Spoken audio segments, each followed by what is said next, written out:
Monday, November 21st, 2022. Please join me for a pledge of allegiance. I pledge allegiance to the flag of the United States of America and to the republic for which it stands, one nation, under God, indivisible, with liberty and justice for all. Thank you.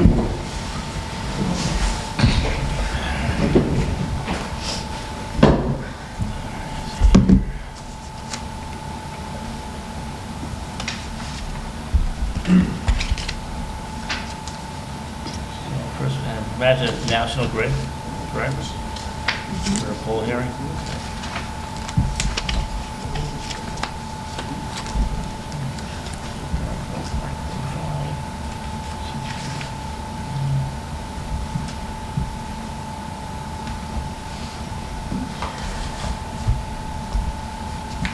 suppose it's 5:31 now? Yeah. Yep. All right, if you want to come on up for National Grid, Yeah, poll hearing. here else professional. No, I expected there might be someone else, so I wanted to make sure that I wasn't overstepping the person who actually designed the job. Okay. When we have DOT jobs, we often have one of our outside contractors. Is there a Oh, public sure. hearing? Is there a notice there? That's what I was looking for. I don't see it in here. These are the correspondence, conservation, and board of health. Should be in the appointment folder. We don't have an appointment folder up here. We have departmental Nope. reports.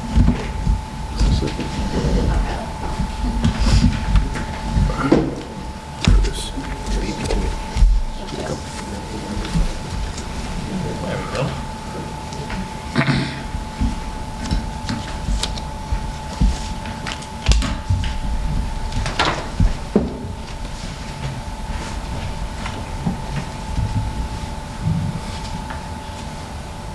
All right, so you want me to read the legal notice from the Yes, paper? please.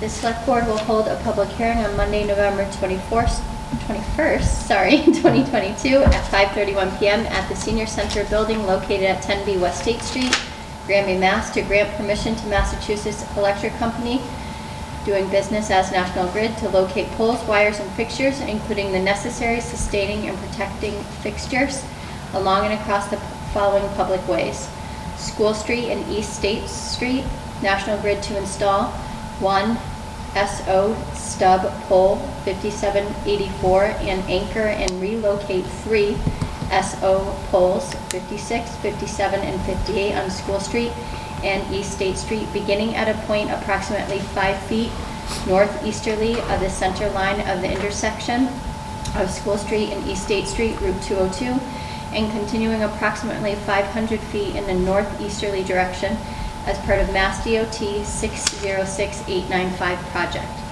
Wherefore it prays that after due notice and hearing as provided by law, it be granted a location for and permission to erect and maintain poles and wires, together with such sustaining and protecting fixtures as it may find necessary. Said poles to be erected substantially in accordance with the plan filed herewith, marked School Street and East State Street, Granby, Mass. 20016500.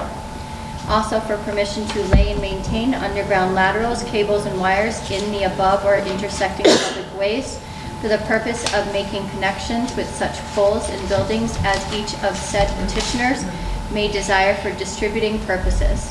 Your petitioner agrees to reserve space for 1 crossarm at a suitable point on each of said poles for the fire, police, telephone, and telegraph signal wires belonging to the municipality and used by it exclusively for municipal purposes. Granby Select Board, Glenn N. Sexton, Crystal L. Dufresne, and Richard K. Booth. Did I say it correctly, Rick? No. Oh. You'll get it before the kids graduate. Boyer? All right, so for National Grid, if you just please state your name. I will. Lisa Jasinski with National Grid, just calling in regards to, I apologize, I think that's my phone ringing. Just in regards to intersection reconfiguration for a DOT project and the need to relocate some of these poles in order to do so. Peter Walsh is not here, correct? Just checking. Okay.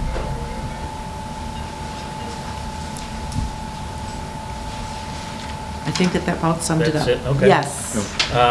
Is there any questions from the public at this time?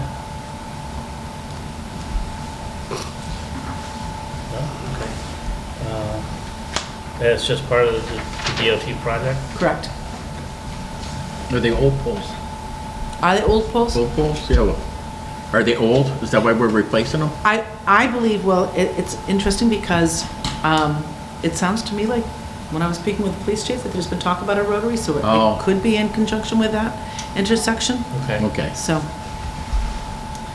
if not, it would be Okay. most likely like a widening because it looks like they are getting moved away from the intersection and out a little bit, so. Yes, there has been discussion about Yep. that with DOT. All right. All right, well, at this time, we'll close the public hearing of the portion for the hearing for National Grid. You guys have any questions or comments, concerns? No. No. We'll make a motion to approve the polls as read on the poll here. Is there a second? I'll second that motion. Is there any further discussion at this time? No. All in favor? Aye. Anybody opposed? Thank There you. go. All Have a nice set. Thanksgiving. Thank you. You too.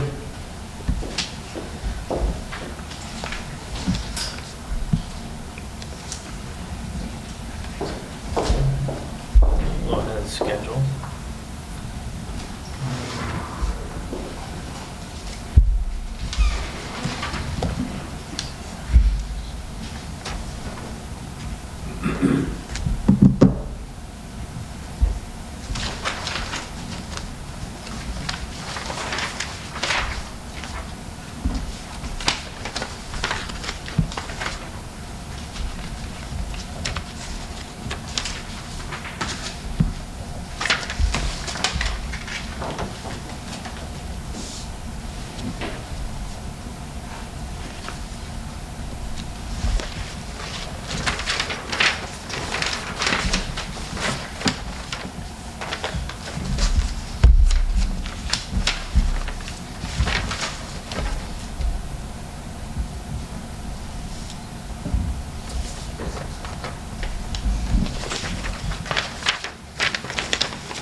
Oh, thank you.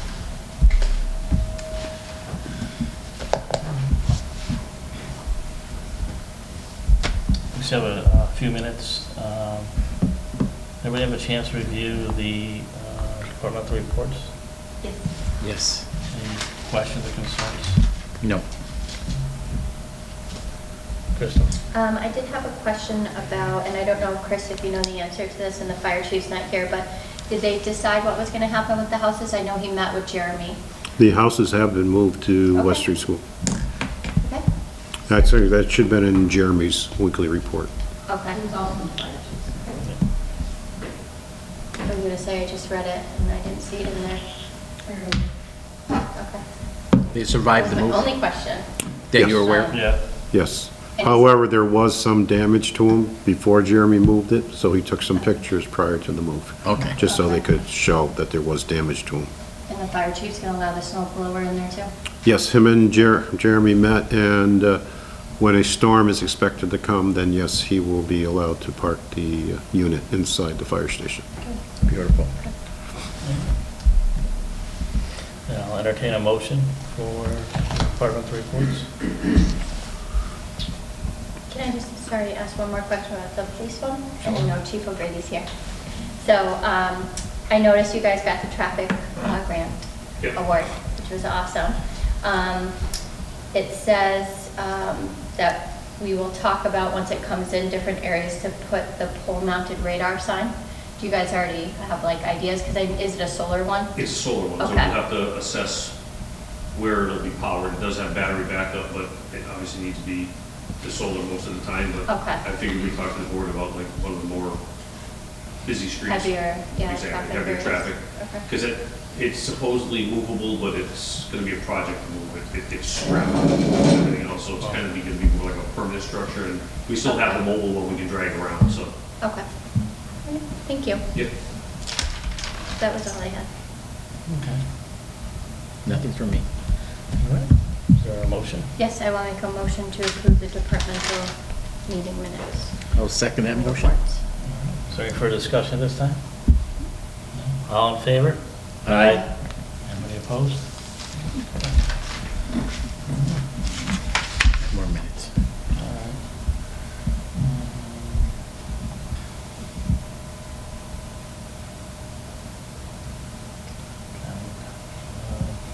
Chris, we quickly talk about the office closure.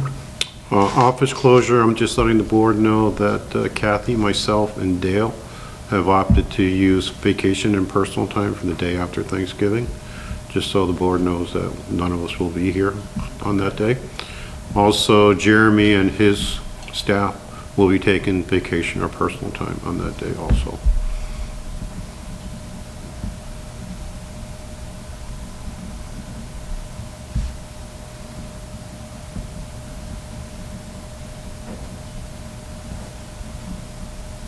And I can probably give a quick update on the building commissioner if you want.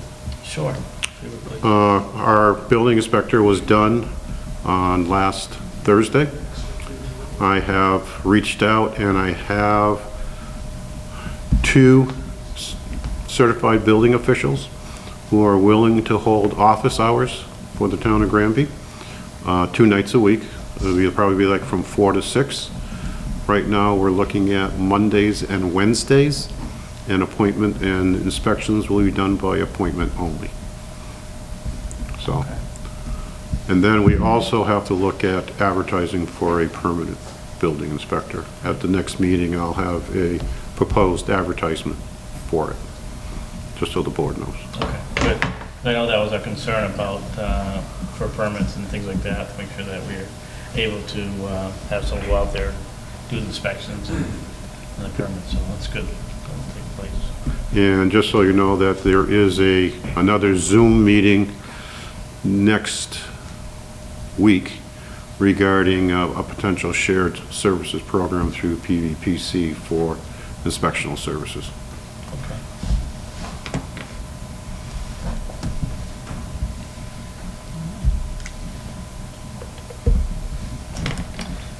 In regards to the office closures, can we just make sure there's obviously a sign put on the door?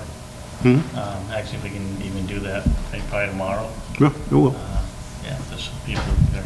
I just want to let the board know first. No, I appreciate that. I just thought that, most of the time there's not a lot of traffic after the day after Thanksgiving. But with that said, a lot of people do take that day off from work, so, they maintain. Well, historically, when So- someone's been here, It's been very quiet, yeah. usually nobody comes in that Yeah. day. I think they're all out doing Black Friday shopping.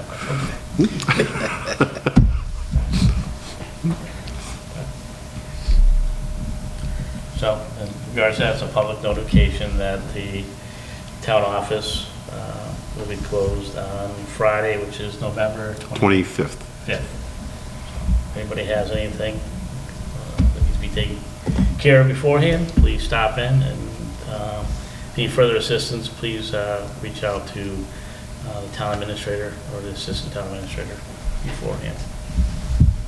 Okay. All right. I think that brings us to the 5:45.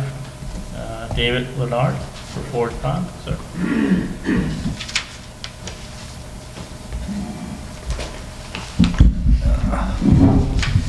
Good evening. I guess I'm primarily here to answer questions regarding the proposed projects that were outlined in the Phase 2 report that was done on Forge Pond. And I can enlighten you a little bit on what's happening with funding from the state too in the process. I understand there was a question about let me jump back. The report had 3 alternates in it. One was with a concrete wall on the side of the river that where the house is, where the rubber tire wall is. The second was doing a stone placement instead of concrete, reinforced concrete in that area. And the third was a dam removal proposal that just outlined the project cost for comparison purposes. I don't know if you want I brought some more copies of the alternatives so that we can look at them. Sure. I know some of the concerns the board had, and please correct me if I'm wrong or incorrect, was that removing the dam completely. I think it was a concern that we had, just based on information that with the wells and things like that, that would, Well, impact that. the impacts on a dam removal are pretty significant because the dam currently creates an awful lot of wetland, and that area is very flat, and wetland and groundwater is retained for, quite an area. So not only would, the wells, if anybody has a shallow well, they would be affected, and a deep well would have to be put in or bring in a water system of some sort, which would, be a major cost. Wetland losses because of the lowering of the water table would definitely be a significant impact, and all those things would have to be looked at in a feasibility study for removal. The state of Massachusetts has a document that's probably half an inch thick that is guidance for dam removal, and there's just, every single agency and has to be, I guess, review things. If the impacts are significant, it gets out into an environmental impact report possibly. So, and removal if you start it today, you're looking at maybe 4 years before you get it done. I mean, it's not a matter of coming in there with a bulldozer and pushing it out and saying that's it. There's a lot to it, and you trigger all kinds of things. And Massachusetts has so many darn laws for environmental things and reviews and things of that sort. That's what takes time, getting all the permits that are required. The cost of the permitting on the removal is pretty significant. Let's see, I think I got it here. It's like $183,000 to do the design plus the permitting. So it's a pretty significant cost as compared to the repair process. In almost every case, the removal is more expensive than a repair, but that's on a capital cost basis. If you look at a long range situation, say, for the life of a dam, you've got maintenance of the dam, you've got reports to do, all this other stuff, so you can add it up. So if you do one of these analysis giving a lifespan, it may wind up being equivalent, repairing the dam may be equivalent to or more expensive than removal, but the initial cost is the factor that makes it really expensive. So I guess, I guess it's whatever choice the town wants to take on whether fixing it or removing it, I guess is the direction it would go. There are funds available through and I can't remember the agency. It's something of environmental. It's not the Office of Dam Safety or the typical DEP or something, but every year there's a grant and loan applications are accepted for design and permitting as one phase, and then the next phase would be construction, and it's a 25% share. The local community would have to put up 25% for the any money, and it's competitive. They'll be coming out with the first round of applications within the next maybe month or even less for permits, design and permitting, and then later they'll come out with excuse me, application for receiving applications for the construction. The The awards of their program, you'd submit your application and they look at it. And again, like I say, it's very competitive. There's a lot more applications going than what money's available. And at the end of the fiscal year, they'll announce who the, I guess, successful applicants are, and then award them the money. But I guess there'll be some requirements ahead of time, getting town meeting action for the 25% and any other associated costs. Then you'd start after this fiscal year doing the design and permitting, and it's highly unlikely you'd be able to apply in the 2023, because permitting goes slow, especially when you're working on dams. I'm going to say 4 to 6 months to get everything processed by the time you take care of the Conservation Commission and DEP and maybe even the Corps of Engineers. But first you have to have enough of a design to submit to what the scope of work is going to be. So you may not be able to do construction or apply for construction money until the 2025 fiscal year. So, but I guess there's the first step would be taken. You can't go after both altogether, because there's the construction is estimated. Once you get the design and permitting done, then you're going to know what you're going to have to do for costs associated with the construction. So it's a 2 or 3 year process, but the initial one is applying. So whether you go for alternate one, which is a concrete wall, or the stone wall, I think there was a question that Chris mentioned that somebody wanted to know some information about the stone wall. I couldn't find a stone wall that was very... Yeah, I'll come down. Oh, okay. I couldn't find a stone wall that was what would go there. This is a little bit more elaborate. It's a stone wall in South Hadley that was kind of basically very well selected stones and made a nice flat surface.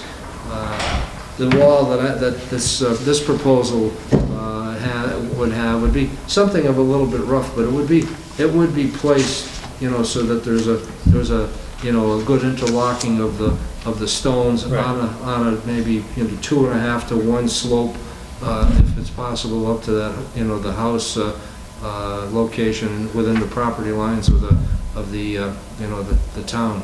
But and that's cheaper than building a reinforced concrete wall, because you're going to have to be putting a foundation in of some sort.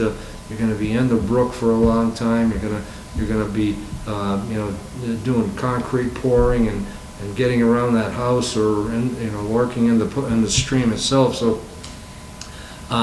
the stone wall can be placed pretty quickly as opposed to a concrete. So that's the difference in the cost in the alternates. Does the stone sit on a base? Excuse me? Does the stone sit on a base underneath the... Oh, there would basically It's a riprap. on a slope stone wall, there would be a little like footer so that the stones don't slip out, as their own weight, under their own weight. There would be a preparation of grading, putting down maybe a filter fabric, crushed stone, and then maybe graded stone to prevent any soils from migrating through the crevices of the stone wall itself. So it's a little bit involved, but it's a lot quicker process than dealing with a concrete wall. Now, I don't know if does the DEP approve the stone ones? Well, nothing has been submitted to anybody. No, do you know if they do it on a regular basis elsewhere in the Commonwealth? They basically, I think they will, I mean, you can get through almost any project, and, the necessity of doing this because of the rubber wall that's there now, deteriorating. but it's not, interfering with any wetlands or resources along that section. So I don't see an issue at this point, but you never know. I mean, somebody might say, hey, there's a, endangered species in there, you gotta leave room Yeah. for them. What is the, longevity between the rock wall and like a concrete? What was that, I'm sorry? Longevity, so how long would, versus the rock dam versus the concrete dam? Well, they're both are a good sturdy, long, long life structure. The only thing with stone walls, and it happens any place where you put down stone, eventually organic matter gets in it, and trees and low vegetation grows through it. Yeah. So there may be some maintenance involved in it. Somebody's gonna have to get on that wall with a weed whacker and knock it down to keep within the guidelines of the Office of Dam Safety for control of vegetation. And, it'll be a manual thing. You can't really get there close with a machine to do it. Right. But if you keep ahead of it, or you keep on it, it shouldn't be an issue. I mean, if you wait 10 years and you got saplings that are 4 inches in diameter growing up there, you got to get in there with a little bit heavier equipment and things of that sort. So we're looking at regular maintenance on it then? There's a little bit of maintenance Yeah. associated with it, yes. Even with the concrete wall too, concrete can crack and Well, different organic yeah. matter can get in the cracks too. Yeah. Concrete does crack. I mean, there's no question about it. If you're pouring a very large surface or a long wall, the shrinkage from, the process of hydration does cause cracking. But if you put enough what they call construction joints in it, generally there's a rule of thumb about every 30 feet you put a construction joint. That way you confine the amount of expansion in that. A footing, basically borings would have to be done, and to make sure that the base of the wall is going to have a foundation is going to have a good integrity. So that would be part of the design work, getting soil borings of some sort to find out what's going on. So and again too. Hopefully the design would be such that it would hold back the earth pressure from the earth side and maintain any resistance to the water flow. Okay. Anybody have anything else? No, but this would be a time issue, right? Because you said the grant's gonna come out within the next month. It's due. Yeah, the application will be coming out. Every year they come out with new requirements. I don't know what all the requirements are. I think they did simplify it a little bit from a few years ago, because a few years ago you wind up submitting a package about 3 inches thick with all kinds of, odds and ends that they require. But I think they've kind of, said, as long as you got, some estimates, conceptual designs, pricing, and approval of the owner of the dam to move ahead, and I'm not, they may, like I say, they may have something else that they may dream up in the process, but we won't know yet until they issue the what they call an RFR, which is the request for applications. And that should be coming out, I think, in the next couple of months? That's what last time I talked to the director of the program, he indicated that it the first applications might be accepted beginning in maybe December, and then running about 8 weeks from there for the end of the time for submittal. Okay. And is that on a fiscal year or a calendar year? Their time? Well, they do the applications every year unless they run out of money. Okay. So, if you don't go after it this year, you'll have an opportunity next year. But again, till we have rising costs and everything, so we'd have to revise the numbers again to see what, to make sure you're covered with what's needed. But I mean, the first part would be for design and permitting. Design and permitting, right. I think, last year, somebody in town submitted an application to them for construction, and it got rejected because the design and permitting wasn't done.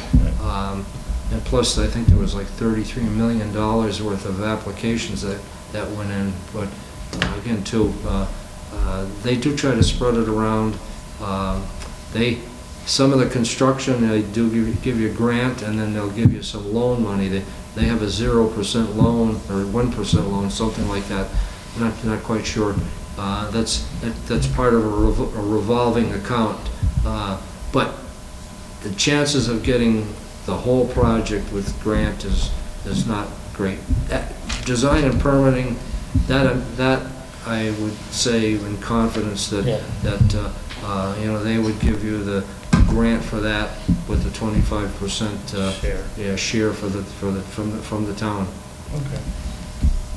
All right. But the construction might not be, depends on the following year, because we would still have to file for the construction portion the following year. Yeah, well, if you get the design and the permitting done, I mean, working on a dam, like I say, there's a lot of hands in the pot when it comes to permitting. Between, if it was just the Concom locally, that would be good. But then, you get DEP in there, you get natural heritage and endangered species. So it may take some time to get through the design and permitting part of it. And Corps of Engineers might pop in with something if you exceed the criteria of work that would draw them into the program, and if if you have to do studies for relocating some critter that might be there, or dragonfly or something like that. I recently was working on a project up in the Berkshires in Beckett, and we went through all the local permitting and that, and the Corps of Engineers came in and said, wait a minute, you're in an endangered species area, and well, we filed under the National Heritage and Endangered Species for Massachusetts, but they said it's a federal. So, and most of the project was clearing trees, and the Corps of Engineers says you've got an endangered species there. It's a northern pointed ear owl, or bat, no, a bat, and they live in a certain tree. So I had to stop everything, hire somebody that can identify all the trees and make sure that these critters weren't living there, and then the cutting went ahead. But it was about a month and a half delay in the project, so it's time consuming. Anything else? You have no more questions? So I know you said that you are unsure of the name of the agency, so for us to be on the lookout for this grant? Yeah, well, I'll alert you on Okay. what it is, but it's Thank you. it's the Office of Environmental something or other. If you go to on the internet and look for the Massachusetts Dam and Seawall Repair and Removal Program, the agency will pop up. But it's it's a special agency that's been doing this. Thank you. Dave, is it the Executive Office of Environmental and Energy Administration? Yes, okay, energy or something else. EOEEA. EEOEA or something like that. EOEEA, yeah. Yeah. Well, there you go. Another acronym. Yes. All right, well. Thank you so much. Yeah, David, Very I really helpful. appreciate the information. Yeah, I'll alert you on it, and then Yeah. I guess you go whether when it comes out, I guess, and decide what you want to go and what you want to do for applying. The most effective at the least amount of money. Well, In the long and longevity. This program they have is basically almost the only game in town, unless I mean, I've worked with a lot of communities and they wound up getting some earmark grants through legislation, but those are the kind of hard to get now, and unless you have a real strong, representative in the legislature, but they do come along, and They do. sometimes there's money available from different places. If you were to take the dam down, there might be money from the, the trout agency there, and then others where, if you open up the stream to let some critter go further, they like it and they give you money. But I think at some point somebody looked into that. There was, and it didn't. The dam wouldn't get too much priority. There wasn't any salmon or anything like that ready to run up the stream. I think there were suckers or something like that. Okay, if you have any questions, Chris has got my cell phone and telephone number, and I'll be glad to come back again and chat. And once we get know when the application period is in. So Sounds good, and again, Dave, thank you very much for your time. Thank you. We greatly appreciate it. Sure. You want your extra pictures? Dave, you want these? The little extra ones? You can have them. Okay. If you don't want to, Chris might want I'll leave it at home. I'll leave it here then. them. Okay. Take care. Good night. Thank you, Dave. Thank you. For 6 p.m., a little after 6 p.m., we have Mr. Mark Bale for GCAM, sir. Welcome. How's it going? Good, how are you? Okay. So Mark Bale, president of the GRANBY Cable Access and Media. And I have to say it's a job I never asked for. And it's not a job I'm going to continue with indefinitely. I'll just give you a little background on what happened. So as you know, GCAM still runs very well. We have good coverage and we have great employees over here. Alex LaMarche was our executive director. Alex got I don't know how to say it, but just a better job all around. He got about a 25% increase in his pay. He got insurance, which is another bonus as an employee. And he went to Hadley to, I think he's starting up their station. So he's going to be their first executive director. To say that GCAM has been lightly administered for a long time, that's probably a fair statement. First of all, I want to give credit to people who built this station, and I'm not in any way questioning their judgment. They did a good job. And I was looking back at the minutes to see how much stuff they actually had done, 10, 15 years ago. The first person that really deserves a lot of credit for building the station was Larry Petrus.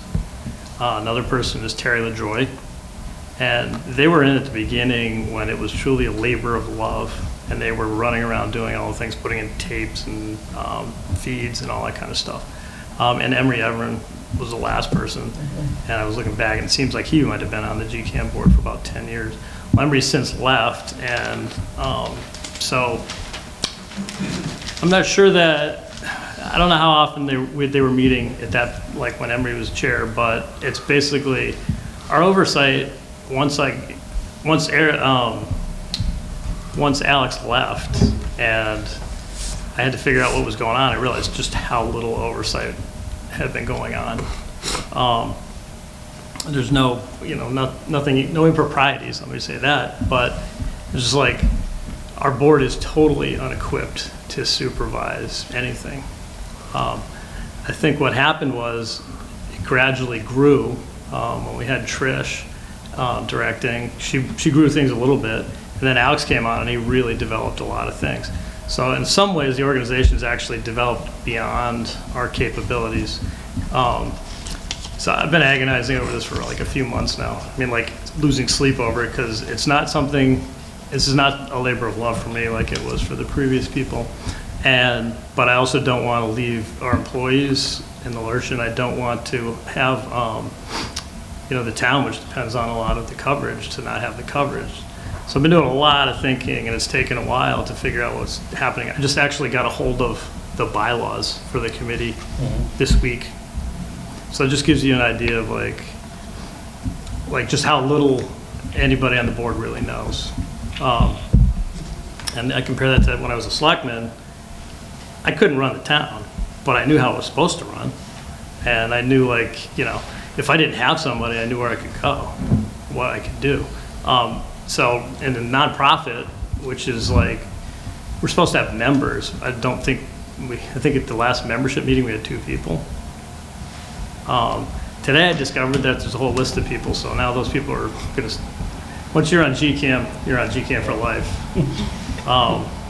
So Alex left, and we couldn't find another director. There's a lot of things going on right now, as you know, in like the job market. I don't know of a profession where they're not hurting for help. Cable access, even more so, because it's a niche thing. So we couldn't find another person to do the job. So luckily we were able to, Alex was able to train, we were able to interview and hire the employees he had on staff. And so they're covering those jobs for them. So that's going okay for now, but I'm not really happy. Their work I'm happy with. Our work I'm just not happy with. I just don't think it's a prudent way to run an organization at this point. As you know, it's very hard to find people to run or serve on committees right now, and I'm guessing you probably have committees with vacancies on them. Okay. It's even worse for GCAM, where people haven't heard anything. We don't have any staff to recruit people. I mean, we have staff, but I'm not going to send them out there looking for people. So what's happened, we have COVID caused a lot of problems with actually getting people to work. We also have what's happening in this is based on cable legislation probably back in the 80s, that for every cable customer is charged 50 cents a month, I believe. Chris can correct me if I'm wrong. It's called a franchise fee. And all that money goes into supporting GCAM. I don't even have cable. I don't have cable either. Okay. So what's happened is, it used to be It was $1. Huh? There goes There $1. goes $1. Yeah. No, but you're right. It's not the drug more, but as Restrained, time goes I on, less and less people have cable. We've gone down from money, I'm not the financial guy. Yeah. I'm not the treasurer, but I guess we were getting income of about $120,000 a year, and that's down to 80. The only place that's going is down. Yeah. So we're offering basically very uncompetitive wages. I figured the cost of, to Hadley, the cost to the town for Alex's position is probably at least $60,000 a year when you add in the benefits, salary and benefits. We can't compete with that. If there were a labor market or a labor supply to actually get these people from. So you got that, you get the turmoil of technology. So, and Alex, before he left to go to Hadley, had been working with Mass Access, I believe, and one of their concerns was, how are we going to fund these stations after, as franchise fees continue to go down? Because, there's still a lot of people that watch cable, but a lot of them are my parents' age, and the kids don't watch it at all. So we're looking at, there's going to be a decline in income eventually.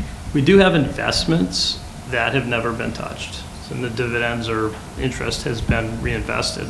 So there's actually a substantial amount of money that's there. It was put in, I don't know when they put it in. I don't think we have enough money now to put it in, but it's been there and it hasn't been touched ever, as far as I know. So I had talked with the cable access director in East Long Meadow, who works in my building, and he said there's just first of all, there's no people out there who are really, it's not a growth profession at this point, but also he does a great job in it. He fits the community well, but he's probably one of a kind. So I think in the future what's going to happen is eventually, I couldn't put a date on it, but what's going to happen is that decisions are going to have to be made about where the money's going to come from, how much is going to be spent, and what you're going to cover.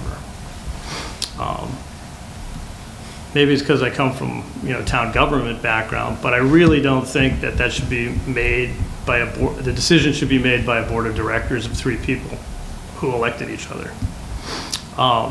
So my thought is that the town should take over Granby Cable Access and Media. I don't know of a town, there may be like municipalities like Springfield or Northampton who actually have nonprofits, but every surrounding town it's a town department. I mean, South Hadley, Ludlow, Longmeadow, East Longmeadow, Belchertown. I don't think there's a town that doesn't have it as a department rather than as a nonprofit. And the thing is, it's like, we're a nonprofit, but all we do is, 99% of what we do is town functions. So if decisions are going to be made about what's covered, how it's covered, and all that kind of stuff, it really should be made by like the biggest democratic base possible. So my plan, my immediate plan right now is that I would like to, I just literally found this book, I didn't even know it existed, at GCAM, has like minutes going back to 2007 at least, but it also lists people that were members at that time. So when we have a board meeting, I don't think the board, 3 people, should be just making decisions for everybody. So first of all, I'd like to invite you all to be members. There is no fiduciary duty whatsoever. There's no legal responsibility. You don't even have to go to the meetings. But I'd like to be able to put you on the list. I'd like to put, I'm going to talk to the school committee too, and get as many people from town government on the list so they have a little bit of skin in the game. So the first thing would be, when we get that organized, we will have a membership meeting. And then I'd like to get Granby Cable and Access. We still would have to work out a lot in terms of like the legal stuff, particularly on the town's end. But I would like to dissolve Granby Cable Access and Media as a nonprofit and have the town take it over. So fall under the town umbrella. So yeah. Do you know what the offhand and the rough estimate what it costs to run GCAM a year?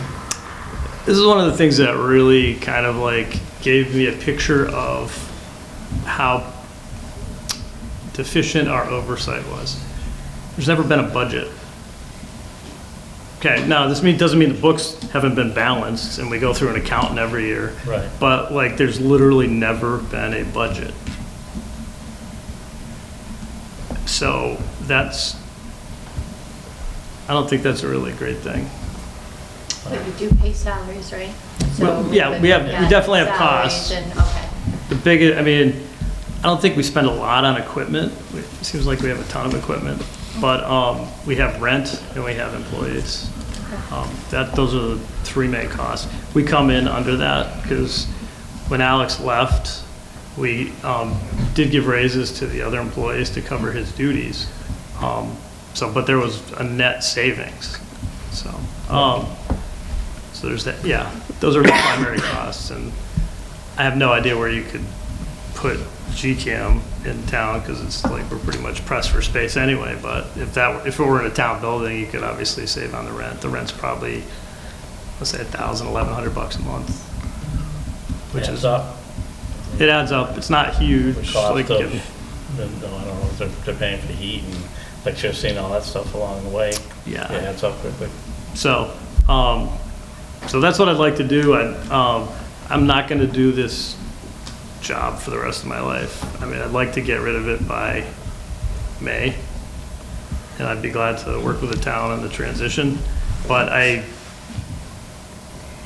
don't know. You guys might understand the concept of having other things to do. And it's like, this is not one I signed up for. I appreciate what people have done previously. They all went in the right direction. And especially the people who just did it out of the goodness of their hearts, which the 3 people I mentioned, Larry Petrus, Terry LaJoy, and Emery Everett, those people just put in, I think Emery was on there for like 10 years, and Larry was on there as long as I could remember. And I mean, we owe it to them to, make sure that what's best for the station actually happens, But I think by putting it with the town, I tend to think a little theoretical on these things, but feel like the town, station should be accountable directly to the town, and the town should have the responsibility for, guiding Oversight. what it covers. Yeah, I think, Mark, I find it interesting you spoke to what like other surrounding towns do, how it's under their town government. So it'll be interesting to follow up a little bit more on that to see how they operate. Yeah, in East Long Meadow, they have a director who reports to the town manager. Sorry, Chris. Yeah, he just reports to them. They had a cable oversight committee, but it just really caused more problems because the cable access, the manager of the station was not, like, he'd have these 3 people who were trying to tell him what to do. And it's like they didn't have any authority to do that. That was so, I don't know.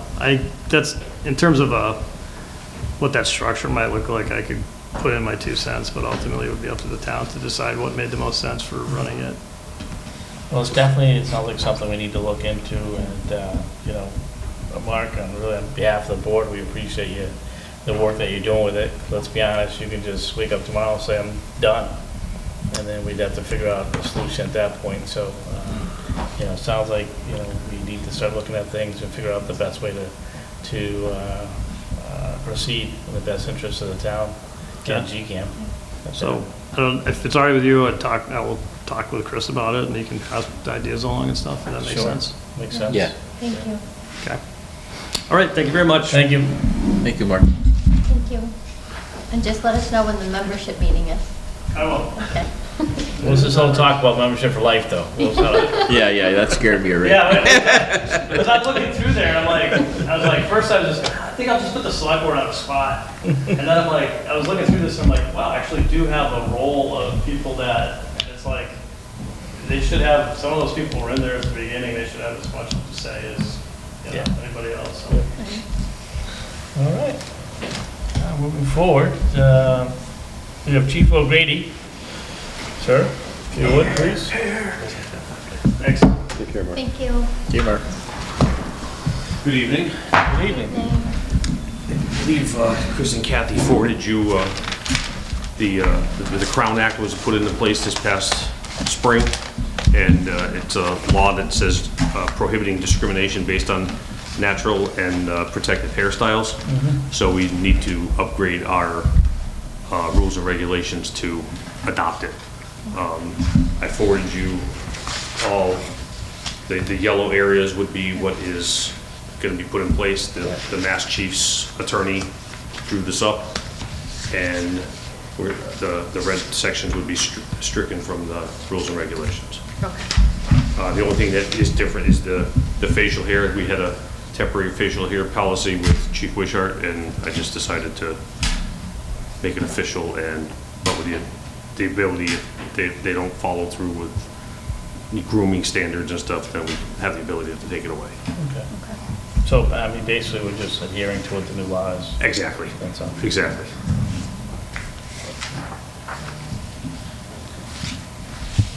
Does anybody have any questions? No, that makes sense. No.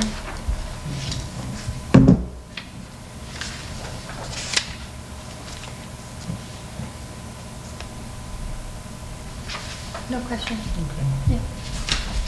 Chris, what do we have to, anything we have to do is to just adapt the new policy?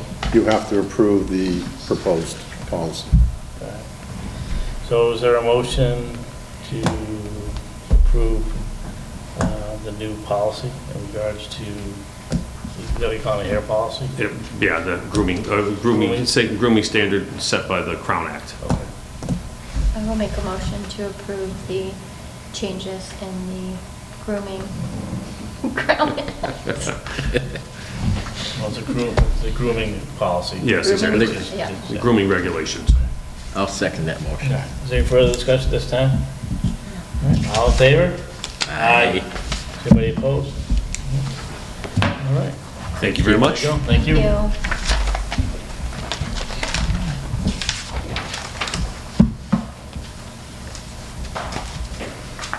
All right, moving right into citizen participation. We have a couple of people here. We have, we start off with Rich Demaraki. Rich, if you would come up and state your name, sir, and your address, please.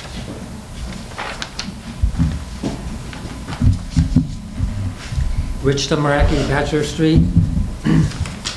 I just wanted to update the board a little bit, and I actually have some questions on the recall bylaw. As you are all aware, it was approved, voted on and approved at a prior town meeting, and then it was sent to the state. I think at that point it was about 90% complete. And the town got an email from Noah Segdando, who's the policy director for Eric Lesser. And the letter was dated July 12th, 22, and they assigned a House Bill number 4549 for this recall bylaw from Granby. What happened was the recall bylaw was given to our House representative, and then it was given to Eric Lesser, and then the counsel for Eric Lesser sent it to the State Election Commission to review it. And he reviewed it. He came up with two deficiencies. One of them is a very simple one as far as I'm concerned. It was how the affidavit is verified. Now, if you may recall, a person needs 100 signatures to start the process of recalling someone. And that's all we have to do is say that the town clerk will verify that there are at least 100 signatures and they're all registered voters. So that would take care of number one.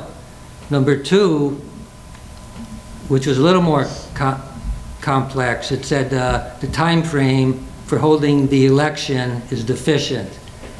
And basically, what he's saying there is that anything to do with the election of a new person, the election process has to be the same as a regular election. And there were some conflicting differences in what we had in the original recall bylaw, so he wanted those changed. Now, that's where it stands. In the email from Eric Lesser's office, it said that they will not proceed, unless they hear from the town, they will proceed with filing the House bill, and it will get rejected because these two items were not changed. So that's where it stood. Now, these are my questions. Does it need to be voted on again at a town meeting? Because as far as I'm concerned, these are procedural issues. They have nothing to do with changing how many signatures we need. You need 25% of the registered voters of the town to recall an elected official. So none of the important items had to be changed. They're just, as far as I'm concerned, procedural differences. But that is something the town attorney would have to decide. Now, if it has to go before the town, if they have to vote on it again, will it be, my understanding is you're going to decide tonight when the next special election is. I believe it's in January sometime. Next town meeting. Town meeting, I mean. Special town meeting, yes. Yeah, it's in January sometime. So I would hope, I think the select board has a responsibility to the town residents to not let this bylaw die on the vine. Okay, most of the work was done. There's a lot of work put in this bylaw, recall bylaw, a lot of work, and it's almost all done. But we have to make sure that it's completed 100%. So, again, these are the questions. Are these just procedural changes that do not have to be voted on? If that's the case, then it would be pretty simple. If they do have to be voted on, it should be at the January meeting. The work fixing these two items should be done before the meeting, and it should be on the January meeting. Now, another question, when this bylaw got voted on, it got voted on by itself. You all realize that there was a bylaw review committee, and they reviewed all the bylaws of the town, but this one was important enough to be separate, so it was approved separately. So I think if it has to be at the town meeting, it should be separate. It shouldn't be combined, because I know there was some talk of combining it with all the other bylaws at a town meeting, but I don't think it should be done the way it was done before. Now, if it has to be on the town, if it has to be voted on, that means there has to be a public hearing, I believe, like there was the first time. But that could be very quick. It could be right here. It could last 10 or 15 minutes. If a public meeting is required, if this has to be voted on at a town meeting. So that's the way the situation stands. I don't know if you have any comments on that, or? Well, first of all, Rich, I can honestly say this board has no intention of letting this bylaw die. That's good to hear. Okay, because it's a lot, and I know because I was part of the board moving forward with this. It took a lot of time, a lot of effort, a lot of people put into it. Secondly, it is our town council is reviewing it as of now. So whatever direction he tells us to go in, that's what we'll do. So if he says we can move forward with if we need to have a public meeting, or a public hearing, then that's what we have to do. If it depends on what the changes are, if whatever he tells us we need to do, that's what we're gonna do. We're gonna follow what his recommendations are. I would agree with you. I think that it should move forward as its own separate bylaw. It was proposed that way. I think it should go that way again. It sounds like it's just some simple changes, as you noted, that needs to be done. But, we'll get further direction from town council, Attorney O'Toole, and I think move forward from there. But I think it was 2 meetings ago, you had the town council here, and he Yep. spoke about different things, and I just happened to catch him outside, and he said he hadn't even received any information about this recall bylaw. So could you work on that? Could you make sure, is your intention to have it on the January meeting? If we can get it to the January town meeting, we will. If we can't, then it'll follow up in the spring meeting in May. But, we definitely want to make sure that we move forward correctly with it. We're not going to rush it just to get it on the January special town meeting. So again, we want to make sure that we move forward appropriately and make sure that all the recommendations that were noted, that are put into that. So when we move forward and we bring it to town meeting, and if it is approved, which I imagine it probably would be, at town meeting, it'll go and be approved by the state. I'm sure no one wants to send it back again and have it come back to us. Right. Even this time when we sent it up to be approved, everything looked good. I know some of the things they took from other towns and things like that, so. Well, that's one thing I don't understand. We took a lot of that information from approved recall bylaws from surrounding towns, exactly. Those I know. passed, but ours didn't. It doesn't make I can sense. imagine, depends maybe who was looking at it when theirs got approved and ours came through, different I think people that's what it was. view it Who looked different at it. ways, and that's could have been it, I don't know for sure, but, that's always possible. Sometimes people interpret things different and review it differently and, Right. want something, but, rest assured that, it is a priority.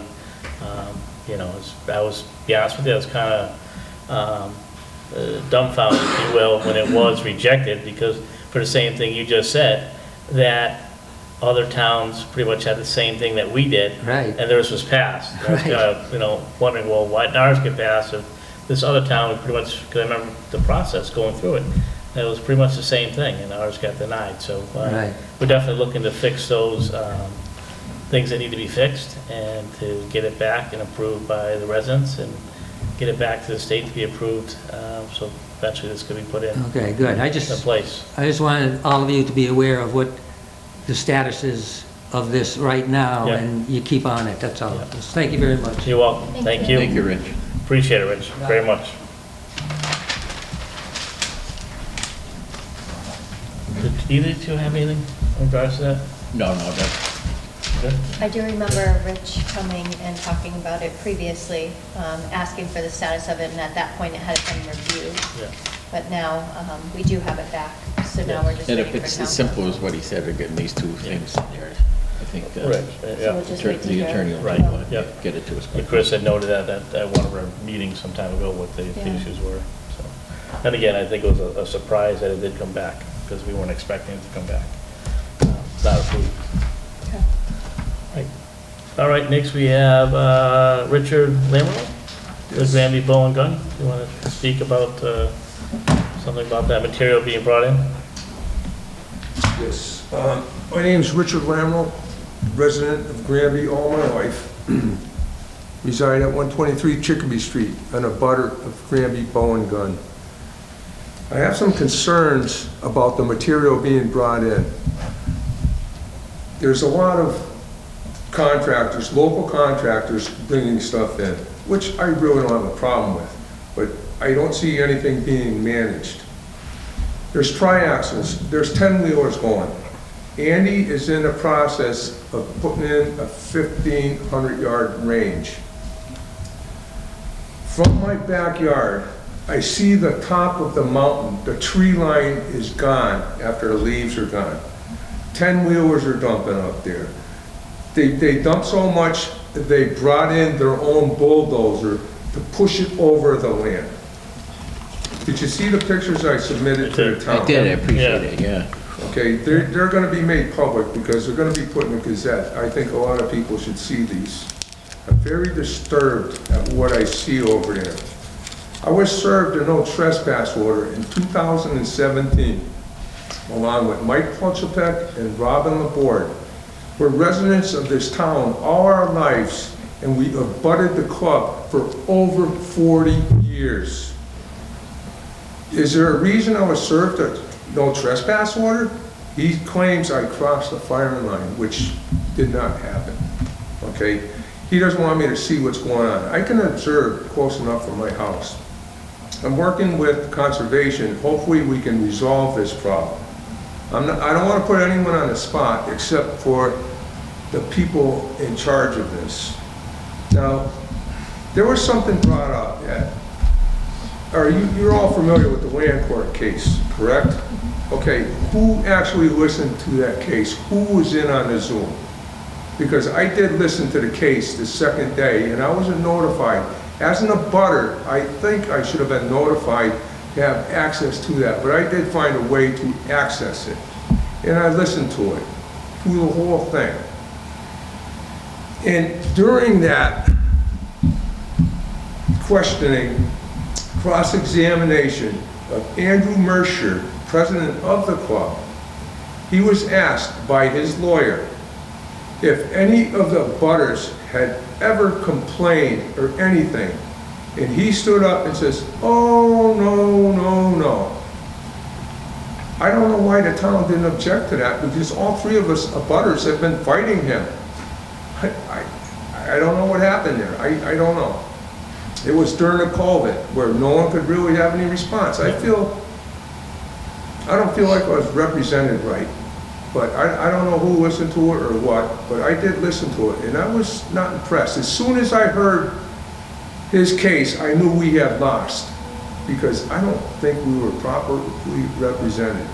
And there's nothing I can do about it now. The judge has made his judgment. But this material coming in and being disposed of is not right. Has he met the conditions with the conservation and the DEP on this property? Because if he has, why is he bringing in all this extra material? And it's everyone's debris from whatever jobs they have, okay? Now, sure, people gotta get rid of this stuff. Am I saying it's bad? No, I'm not saying it's bad. But is it right, okay? There's laws, All right, okay? so Rich, just so we're clear, I don't want people to feel that we are saying by any means that the Granby Bowl and Gun Club is doing and they're not supposed to be doing. We don't know, I mean, Okay, but hear me out, please. Okay, I'm just listening to what you're saying and things like that. So I want to make sure that that is known, okay? And I'm listening to the concerns that you have. And that would be my questions. Has he, is he doing anything or is the Bowl and Gun Club doing anything that they are not supposed to be doing? Have they taken out any needed or required permits for what action that they're doing on the property? Have they also followed, which means have they taken any the last permit. follow-up with the DEP or is required by any permits for the town too for what they're doing? If they are moving land, moving earth or, dropping material or unloading material in that area, that's things we could ask and find out. Here's a law, the Commonwealth of Massachusetts, law, chapter 61B, recreational use. This is under the acknowledgement and rights and obligations under classification of recreation land program, okay? Law, chapter 61B, recreational use includes the use of land primarily for one of the following or outdoor activities, so long as they do not materially interfere with the environmental benefits of the land. Is that not enough law to say there's not a silkscreen on the property? The mud is running to Chicopee Street. The brook in the back has got, you could put it in a glass of water after it rains and you can't even see through the glass. This is my backyard. I grew up, this town that street was dirt when I was a kid. I ran around that property when they had a little clubhouse there. No, but it sounds like you have legitimate concerns. It's just. And I think that's something we can follow up on to find out what's taking place. Okay, I would like to see, until this problem that's going on now, to stop the distribution or bringing in of all this product. Because I look out the window and either my shed moved or the mountain grew. He is at the highest point on a property. And if he starts shooting off from there, there's going to be a lot more complaints. It's something I'm just trying to stop. It's like someone's.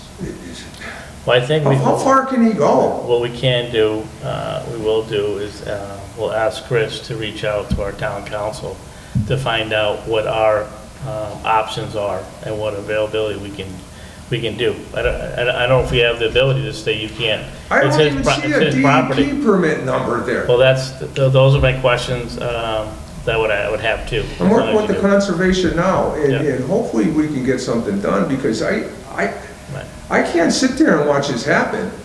No, and I can't watch it happen. I'm sorry, it's not right. Rich, did you look into the Board of Health? Yes, I talked with Lee Lalonde. He was the first one I responded to because I fought them before on this bio sludge. Yeah, that's what I was wondering. And thank God that bio sludge wasn't in there because it would have been coming down that brook just like this mud and debris is. But have you talked to the Board of Health again with those pictures you showed us? Oh, I showed Lee those the first thing, and then I went to get some action anywhere I could because when this is made public, when these pictures hit the Gazette, I think there's going to be some concern because she was supposed to be here today to take a story from me, and I got to get the word out so people know what's going on, and people remark or comment on stuff that was in the Gazette in the fight that I'm putting on against this club.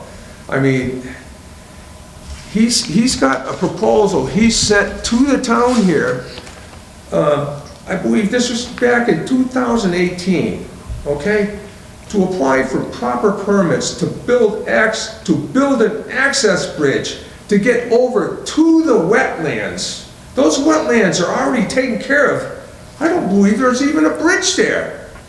Is he driving?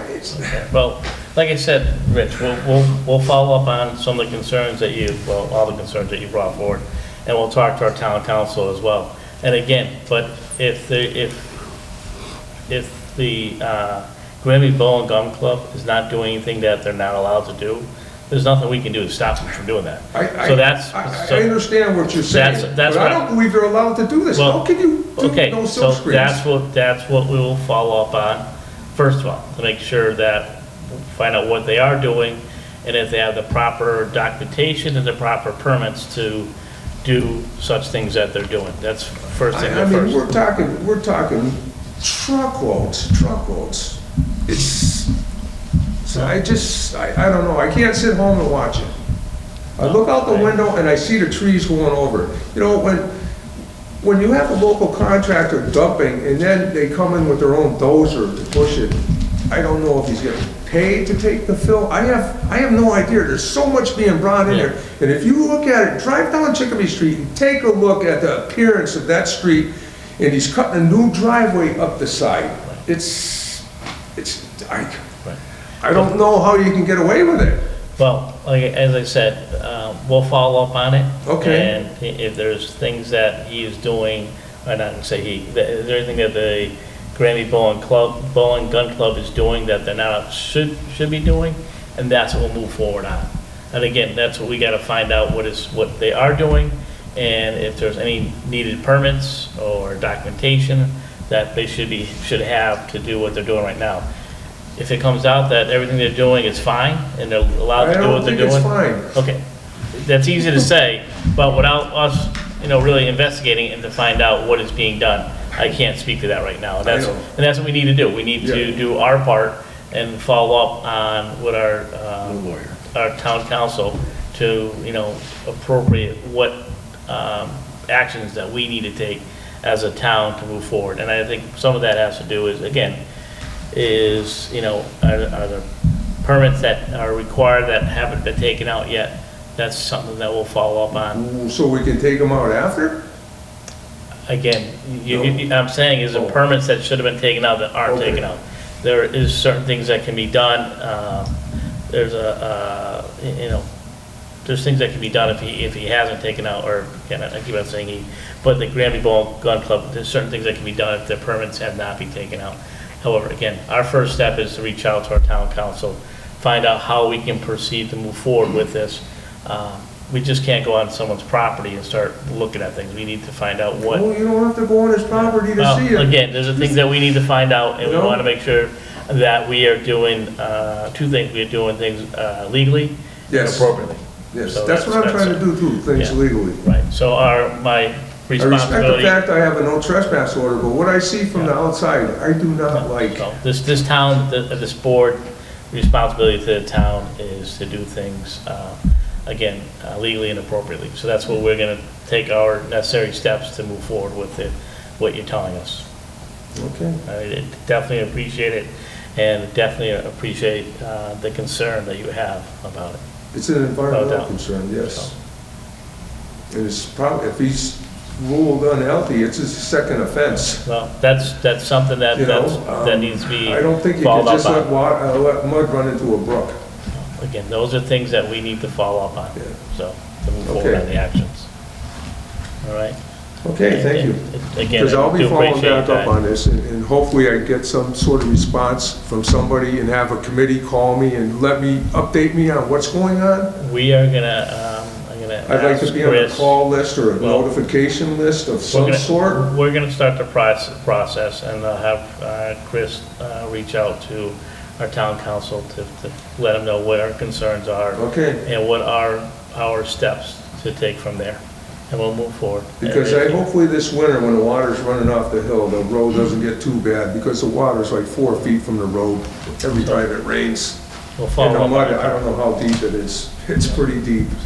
And you said you already were in contact with the Conservation Commission? Yes, I was already talked with the conservation. I got a meeting with them next month.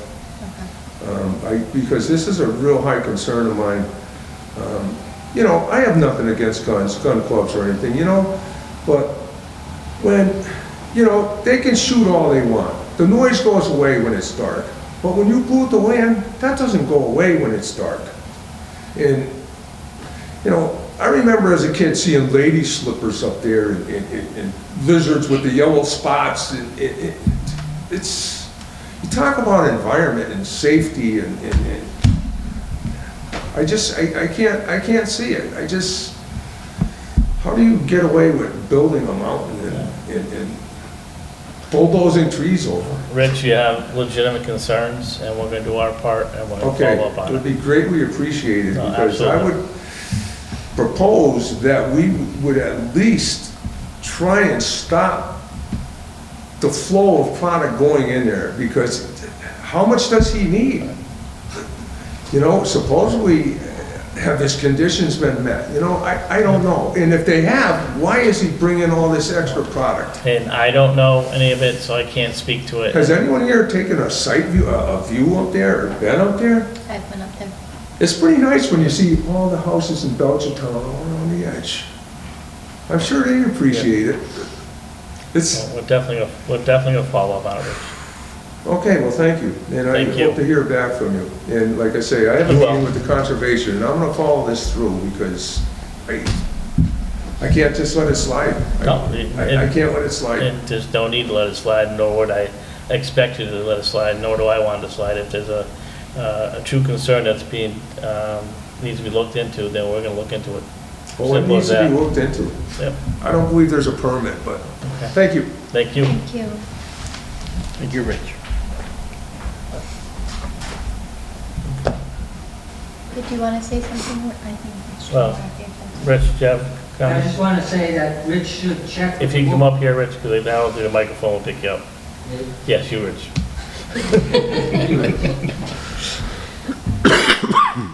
Okay, Rich Tamaraki, Baxter Street. I just wanted to say, Rich should check with the Board of Health, because I was at a Board of Health meeting, and he may have been there, where the president of the boat club agreed to give a written report to the Board of Health it was every week, every month, for any material that was brought into the club. So he should check with the Board of Health, and he should refer to the meeting that was said, because I was there and they did say it. And so they may not have a record of anything, but they may start getting a record of what is brought Well, in. I know just from what Mr. Limro said, he did reach out to the Board of Health, so, thank you. Although I didn't sign it, did I say it a couple times? As in the butter. If you want to just come up here, it's not like an open, just why don't you come on up, and please.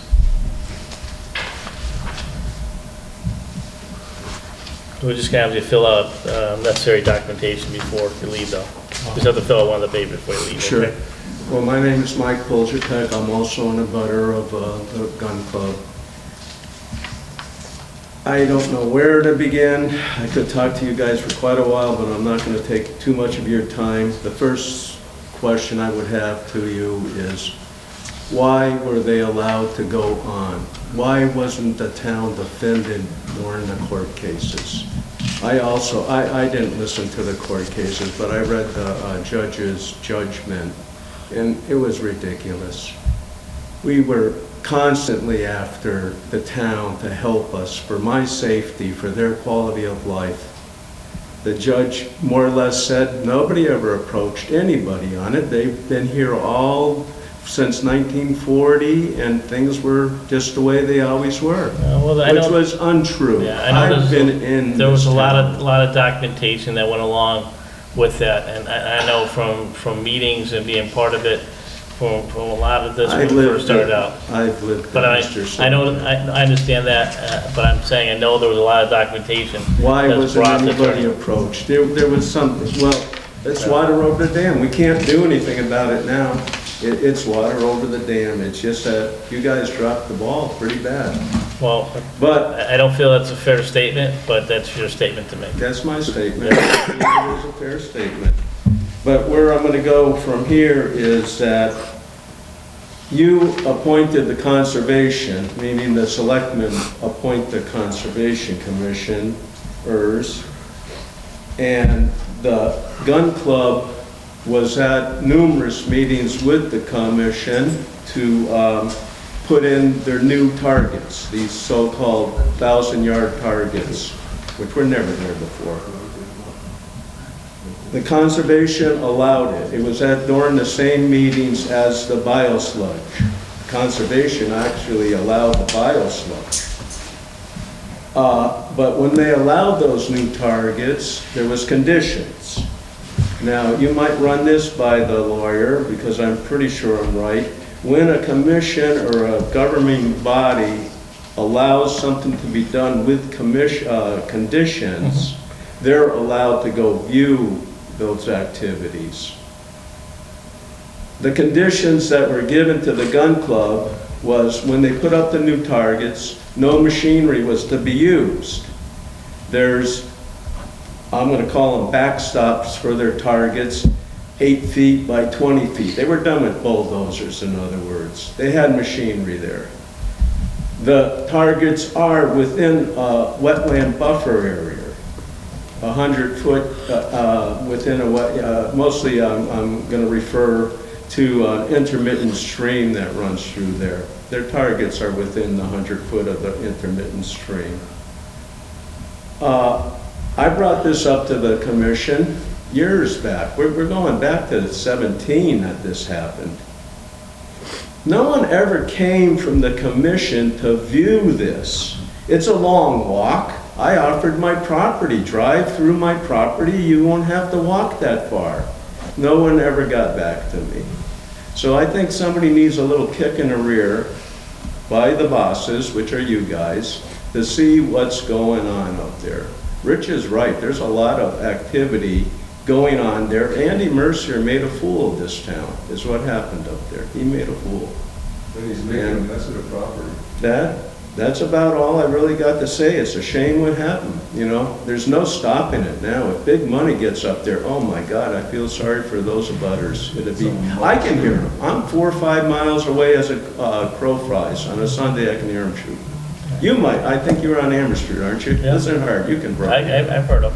It's crazy. It's crazy. And you imagine Richard, who's right next door, or goes along Chicopee Street. It's absurd. So we'll follow up on it, and as we I go hope this so. road. I hope so. Yeah, I've heard that absolutely. many times already, but I see the boy, he's just going along. He's like, he's in limbo over there. He's on his own. Well, I mean, like I said, if he's gone to conservation, and I don't know, I can't speak to it, but they approve things and with conditions and things like that, well, then that's another, again, set of standards, if you will, that need to be met. If they're not met, then that's something they can look at. But Right. I'll definitely, I think this board will definitely follow up with the Conservation Commission and committee and get some report out on to what's going on up there. Because, you know, honestly, listen to both of you, it's actually a true concern what's taking place, and definitely be like I said, rest assured there's going to be a follow-up on it, because I'm concerned that,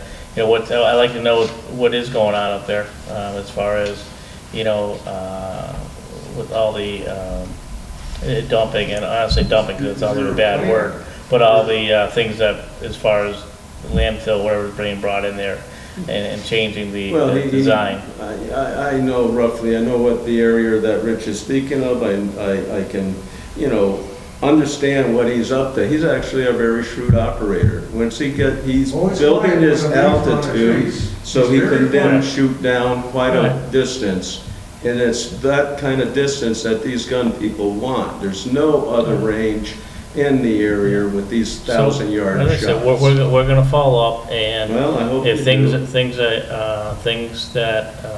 are not done legally, then we'll take the necessary actions on our part to. You know, as we already discussed, we're in disagreement there, because the legality part they broke many years ago, and they were not stopped. And I'm trying to find out why not, and I can't seem to get there. But it's done. And I'm not going to take my money to try to find out the answer. Well, I know the town spent a lot of money on it, because I remember when this came forward, I know the exact figures. I think I heard figures of $50,000, $60,000, but the town, that was to ensure, that was what government was needed for, to protect the quality of life, Absolutely. To protect the safety of the residents, to protect the environment. That was money well spent. I didn't say it wasn't. When they spend $300,000 on a street sweeper for Granby, Massachusetts, there could be more debates on something like that, I but, would agree. There can be always debates on it. well, thank you for your time. Thank you. I live through this cutting season to speak with you again. Yeah. Well, I appreciate the comments, I really do. Good night. Good night. Go ahead, sign some. Right here. Kathy, just have them fill out the necessary documentation. Thank you. Isn't it up ice and snow? Thank you, man. Right, thank you. We'll see you again at another time. Thank you for your time. Thank you.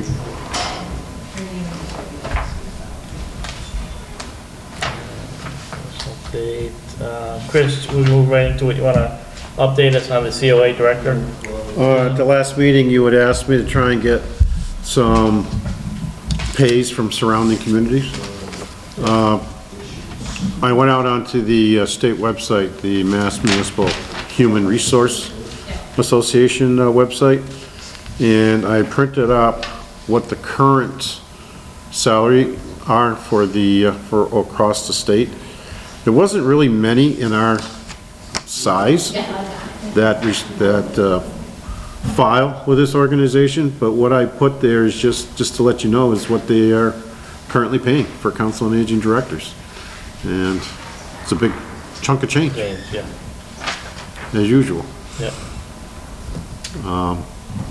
The issue is do we want to move forward with trying to put together an ad and getting it out there to start searching for a permanent council on aging director? Yes. I think it's important. I think we have to. I think, we need to move forward. It's definitely a position that we need. We have an interim in place now. We definitely need to have a permanent person in there for our seniors in our town. So I think we definitely need to move forward with it. Okay.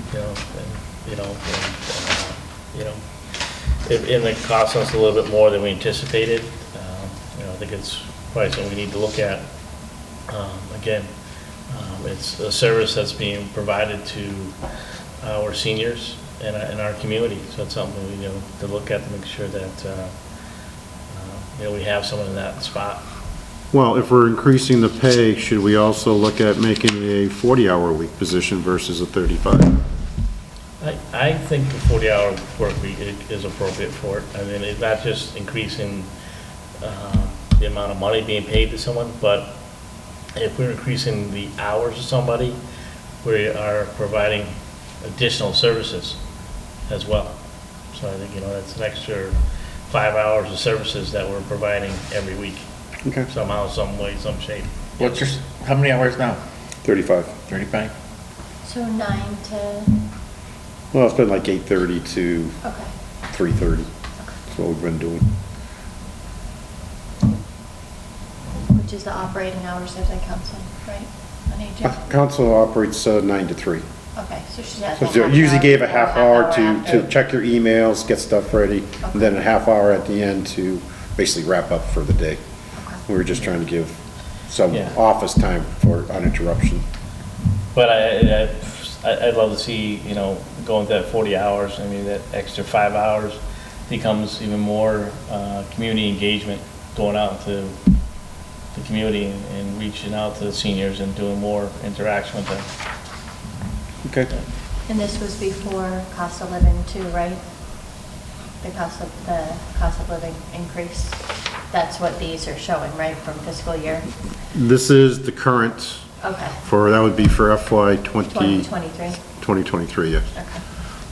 So I know we had talked about the last time, possibly the range being a minimum of 60,000 to a maximum of 65,000. Is that the range that we're, I mean, it looks comparable, but again, like you said, no size is comparable to us. Right. So, I mean, the lowest here is 25 hours at 25,000. Yeah. 26, but 37 at 55, 56. So if we're asking for 40, that's 3 more hours a week. Mm-hmm. So you guys want to stay with the 60 to 65, like we were saying, minimum, maximum? Or you want to up that maximum? No, I don't want to up to Yeah. maximum. I think that's plenty. I'd even go a salary range between 55 and 65. Okay. I'd have a bigger, wider range. Wider one, Yep. yeah, depending on the years. So. Some of Experience. Experience, qualifications, experience, yes. So you want to do 55 to 65? Yep.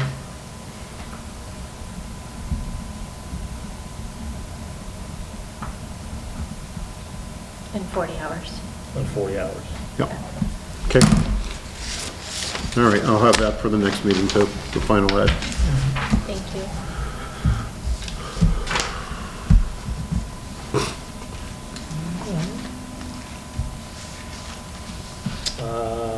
Chris, did you have an update on Dufrane's, Yes, I had received an email from John Edwards on November 11th. The gentleman who was the successful bidder on the timber harvesting yes? would like to go in there earlier. He wanted to come in this week, and I said, no, I needed to get the board's approval first.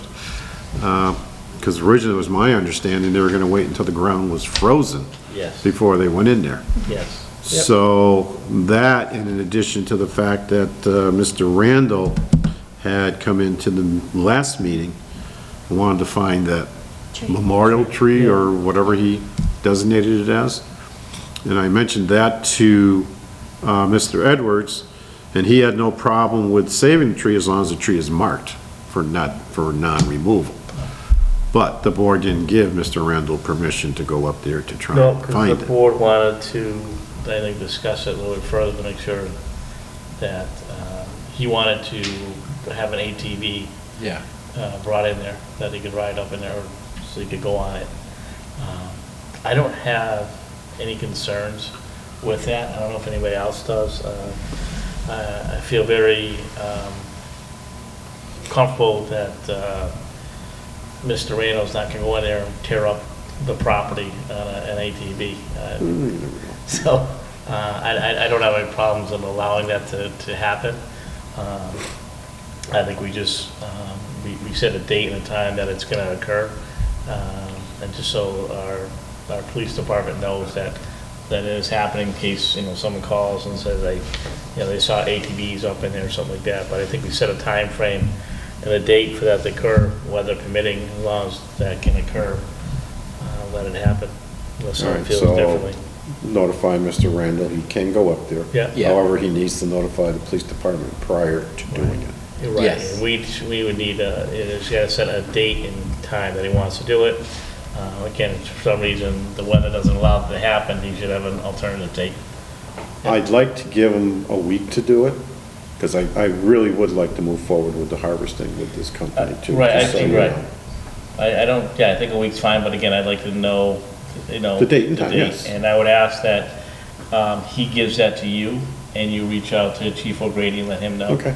So it's coming from the town administrator. All right, that's fine, Okay. that's fine. Okay. And I will notify him that if they do find it, they need to mark it with a ribbon or whatever. Right, and if they could, yeah, I mean, definitely somehow, some way, that, so it's easier to be found, so they can mark it appropriately too. Yep. So maybe he can bring some type of ribbon or something to put around it or something, and note, or something, just so that it is. Yep. But again, I have concerns if we move in there too early, because that was part of the concern, that if the ground still is soft. But part of the contract said they had to put the ground back the way it was Yeah. too, so if it does get a little ruddy, they have to put it back the way it was. Said they have those mats that they lay down too, so it doesn't, I'm not sure what they were gonna be doing. I know they were talking about their, with the limbs and the mats, boughs and and all that, they were gonna put down a layer They put down that, the Layer cutting, of- as they're cutting, as they're Yeah. going up, they Then put down the yeah, brush. then some mulch. Then they go Yeah. on top of the Yeah. brush, start driving it, so it doesn't right, hurt the so, ground as much. But again, if it's, if it's softer than normal, those are the days you get the cold nights and the Well, warm days. I don't have a problem getting back to Mr. Urgent, just reinforcing that we have a concern if the ground isn't frozen enough to handle the weight of the equipment. Yep, So, and the second part was, is we were gonna have some signs made up, and I believe there's a sample of the sign that we wanna put up. I'm looking at having like about half a dozen made up to put up there, to let people know that there is a logging operation that will be occurring. Where would they be, like when you come into the park? If the gate is closed, I want to put it on the gate itself. Yep. And then I want to just put in a couple other areas Right, like around the where it's. staging area, right? Around where it's going to be occurring, And that's yes. on the Kendall Street side, correct? Yes, So the dog park will still be open on the opposite. It should side, be, Taylor Street yes. side. It will just be the Kendall Street side that will be closed. and people just have to, that's giving people warning, control your dogs, because Right. these guys can't worry about dogs when they're doing their logging operation. Doesn't say that. It says logging in process. Does that affect where the horses are and all that? No, horses are on the other It's side, next to the yeah. dog park. So I got, right, okay. I think it's simple. I think it's public notice, park closed, caution, logging in process. It speaks to it, yeah. Yep. And you can't really like caution tape off an area because the wind's just No. gonna knock it down. So Or it's not. they'll tear it down. People will just tear it Yeah, down. That's yeah, true. but that's, So we have that rock barrier where they can't drive on the other side, plus the gate will be locked. might be helpful too, oh, sorry. No, I was just saying a couple signs along that rock barrier. Yeah. Because he's gonna make 6 of them, right? So a couple signs along that rock area too, Well, but. You want more made? Yeah, more made. Well, we only, like Chris said, we only need one by the street on the outside, Okay. one at the gate, and then you've got 4 to line that walkway. So I think that should be good. Should be, and I'm sure will Should be. And I think we can, Chris, if you could too, maybe reach out to Chief O'Grady to see when it first starts, that, you know, they are kind of just taking some drive-bys by the park to make sure that people aren't. Once I know what the start date is. Oh, yeah, yes. yeah, exactly, but just to kind of, I don't say enforce it, but enforce it, just to make sure people aren't there, but, what are we, Well, and when I he. mean, how can they, what they gotta do is have something on that sign then that says about trespassing. Right? I think- How would the chief enforce something that just says park closed? Well, he's the park police. Yeah. Part of their, Yeah, that's there's the true. park police, if the park's closed, the park's closed. Yeah. Yeah. And actually, what I'm thinking about doing is, instead of it being one of our locks locking the gate, maybe have the logging company supply their own lock. That way, nobody can unlock it except the logging company for the period of time that they're logging. How do we get in there? I was gonna say, as long as Jeremy has a. We key. have other ways of getting in there. Okay. I was gonna say, as long as Jeremy's got a key or some way to get in there. We have other ways of getting in there, yeah. 'Cause he clears that debris a lot, Yeah. so. As long as we have access to the park as well from other ways. All right, yeah, do you guys want to look at a date? I mean, a start date for it? Well, I was looking at the first week of December. Yeah. Which would have been like December 5th. I believe it's the 5th. Gives George enough time hopefully to get in there. If you and tell plant the George tree. tomorrow, I'm sure he'll be there tomorrow. Just, when does the park usually close? I mean, It is closed now, it's closed, right? as far as rentals or anything else. Yeah, And the water and turned off, everything else. okay. Yeah, the first week of December would be December 5th.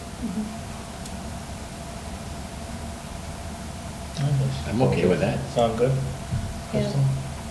Yep, that gives, Yeah. all of next week too for George to get in there before they start in the. Well, that's what I was figuring, give him a week to be able to get up there. Yeah. Yeah. And I think too, it gives, it's subject to, for some reason, December 2nd, 3rd, and 4th, we have terrible rainstorms. And, you know, I mean, obviously they'll use their own judgment, but I don't want them to say, well, you said we can start, so we started, and, you know, I know you said, it's, you know, can we turn things back to original state, but again, I don't see any unnecessary damage to the ground not needed, so. Mhm. I'll put it on the website. Yeah. Is there a way to put on the website too, to, like Chris was saying, to leash your dogs or be more diligent, or like, can we put that on the website? All that's on there already, basically. Yeah, okay.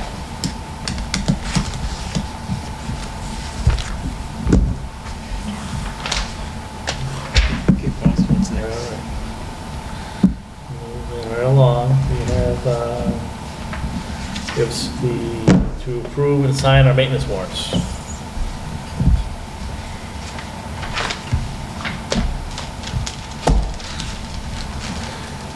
Crystal, if you would, please. Yes, so I will make a motion to approve a payroll warrant fiscal year '23, warrant number 30, dated November 10th, 2022, in the amount of $468,436.85. And I'll make another, well, actually, all the warrants, right?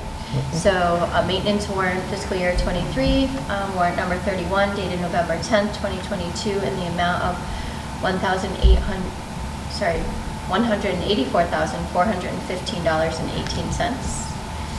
And a bills payable warrant, fiscal year 2023, warrant number 32, dated November 18th, 2022, in the amount of $215,780.05. Is there a second? I'll second that. Is there any further discussion at this time? Nope. All in favor? Aye. Anybody opposed? Okay.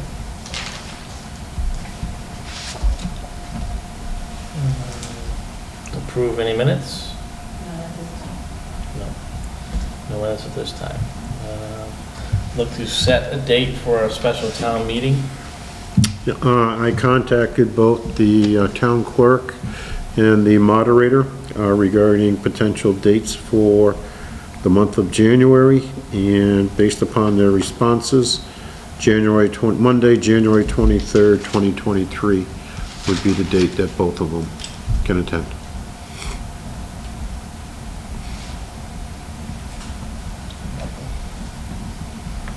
I don't have my calendar in front of me. It's a Monday. No, It's the fourth Monday of the month. It's the week after Martin Luther King's birthday. keep on going, you get right to my question, that we would have a meeting on that Monday, Martin Luther King Day. No, we would have it usually the 17th. So we're. The day after, yeah. So we'll do it on that Tuesday. It was the 16th. Right, so we'll do our meeting on the 17th. Yes. Yep. Okay. Planning ahead, because there are December 26th and January 2nd. Well, January 2nd will be the first one. January 2nd is the celebrated holiday for New Year's. Right, so we'll have to Right. reschedule that one too. Yes. So, Okay, gotcha. we can actually say that right now, just to, not to, so, in January, our two meetings that we would regularly have scheduled on the first and third Monday of the month, those 2 days are recognized holidays Yep. for the town and for the state. So with that said, we'll have to reschedule those two meetings. And does January 3rd, the Tuesday, work for everybody? Yep. Yeah, Okay, and the following one will be the 17th. 17th, Tuesday, January 17th. So our two meetings in January will be on Tuesdays. Does that work for you, Chris? Yep. And just so the board knows, we have scheduled the joint meeting of the school committee, select board, and the finance committee for Wednesday, November 30th at 6 p.m. Yes. Sounds good. And that will be the only topic on the agenda. Yep. What was that date again? November 30th, 30th, okay. 2022, 6 p.m. I already got it in my books. All right. So, I'm sorry, Glenn, what were you saying about December? Our meetings in December stay the same? Yep. right? They The do. 5th and the I was just saying 19th? that there's Okay. some Monday holidays coming up, and Okay. there was one in December, the 26th, it doesn't factor into anything. It's Okay. just- Thank you. I just want to make sure. So, I mean, that works for us. I mean, if it works for the clerk and Lyndon, that works for me. All right, I'll notify the town clerk that the board has scheduled the special town meeting for that date. Far enough in advance I can make it work. What? It's far enough in advance I can make it work. Okay. And the warrants for that are still being worked on? moving forward? Okay.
Yeah, to approve and sign gravel renewal permits. There are 5 of them, Yeah, got Got it. to be up there somewhere. Yep. Probably the ones we need to sign are I in see here. number 5, I see 5, so I figure it's Yeah. So for these, you want me to read them all out? Okay. All right, so applicant is Naraki Construction Incorporated. Address is 105 Slate Road, Chicopee, Mass. 01020. Telephone number 413-592-6577. Location of the excavation site is 11 Lion Street, Granby, Mass. Naraki Construction Incorporated is the name of the persons at the address stated previously. The original permit was issued, or the pit opened in 1908, and the permit was issued when earth removal bylaws came into effect. Depth of the excavation when the original permit was granted was 50 feet. The depth of the excavation at the present time is 270 and above. The amount of yardage of materials removed from the site during the past 12 months was 4,000 cubic yards. Approximately the amount that they anticipate removing in the next 12 months is 7,000 cubic yards. And they have been operating at this pit in the past 12 months or have worked at it. And applicant, as I said, was Naraki Construction, but is James Naraki. Dated 11/13/22. And the dates would be from 7/2022 to 6/2023, Chris? Okay. You guys were waiting for confirmation to go out and see if they signed, and they just signed off on them. Okay, I was gonna say, because in their minutes it said that they had to make the site visit, but they were making the site visit this past month. Okay. All right. Next one. Well, why don't we just do that? You wanna do one at a time? Are they all the same? Or just Well, different companies? Naraki has 3. We'll do all of them first. Okay. So I'll make sure we're not doing. So this excavation site is, again, applicant is Naraki Construction. Same address and telephone number is, excavation site is north side of Carver Street and east side of former Lyman Pit in Granby. Original permit was October 1978. Original excavation depth was elevation of 270. Present time, the depth of the excavation is 270 and above. In the past 12 months, they have removed 6,000 cubic yards. During the next 12 months, they anticipate 10,000 cubic yards, and they have worked on this gravel pit in the past 12 months. And then the last one is Naraki. It's interesting, almost gonna double the amount of Material that they're material. taking out. Yeah. I don't know if this was just a slow year. Well, construction was down because of lack of materials and stuff, you know, Yeah. so. And again, the date would be 7/2022 to 6/2023. Naraki Construction again. Location of excavation site is Lion Street, north side of Hamden, Hampshire County line. Original permit was December 30th, 1995. Original permit depth of excavation was 270. Depth of excavation at the present time is 270 and above. The past 12 months, they took out 7,000 cubic yards, and they anticipate over the next 12 months, 10,000 cubic yards, and they have worked in the gravel pit in the last 12 months. So that's Naraki, there are 3. And Kathy already answered my question as to whether or not it was approved by conservation, so I will make a motion to approve. Okay. Is there a second? I'll second that motion. Is there any further discussion this time? Chris, let me ask you, how would we know if they remove 12,000 cubic yards? How's that? Well, if you know? by right, the Conservation Commission is supposed to do an on-site inspection, That's what they did. Okay. okay? And by going out there and looking at it, they could determine an approximate amount Okay. that has been removed, yes. I'm assuming that those numbers are probably the same that they've done over the years. They probably, I say inflate the numbers so they don't go over it. Same thing. They probably did the same thing last year and had 7,000. Yeah. Maybe it's just, Yeah. they're not really looking at a more, they're just inflated numbers in case they have the Yeah. numbers go up. Yeah. Makes sense. Okay. All right. Anything else? Got 2 more, I think, don't we? Yeah, No, but we were but just for going to do these. Naraki. It's discussion. I Yeah. just had a discussion at that point. Nope. All right, all in favor? Aye. Anybody opposed? No. Do you want me to sign or do the next one? Do you want me to sign or do the next one? Well, fine. Okay. Gonna multitask. I can't read and sign at the same time. What? Yeah, can't do it. I misspelled that way. Do you guys mind if I read while you sign? Not at all. Okay. All right. It's actually much easier to do it that way. All right, so next gravel permit renewal is again 7/2022 to 6/2023.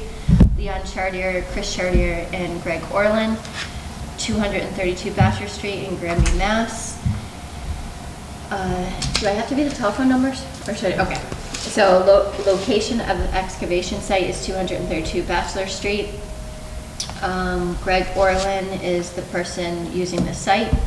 Original permit was early 1940s. Depth of the excavation is approximately 14 feet. Depth of excavation at the present time is approximately 14 feet. Amount of yardage of materials removed in the past 12 months is approximately 10,000 yards. Amount of materials that they anticipate to remove in the next 12 months is approximately 10,000 yards, and they have worked at the gravel pit in the past 12 months, or he has.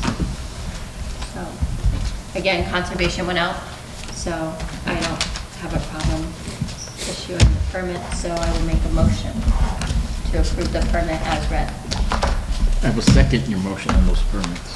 Is there any further discussion at this time? None? All in favor? Aye. Anybody opposed?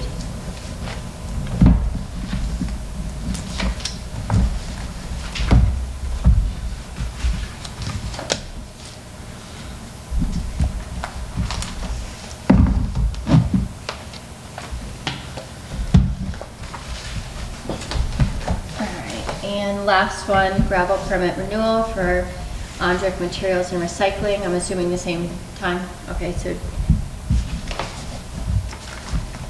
would be 7/2022 to 6/2023.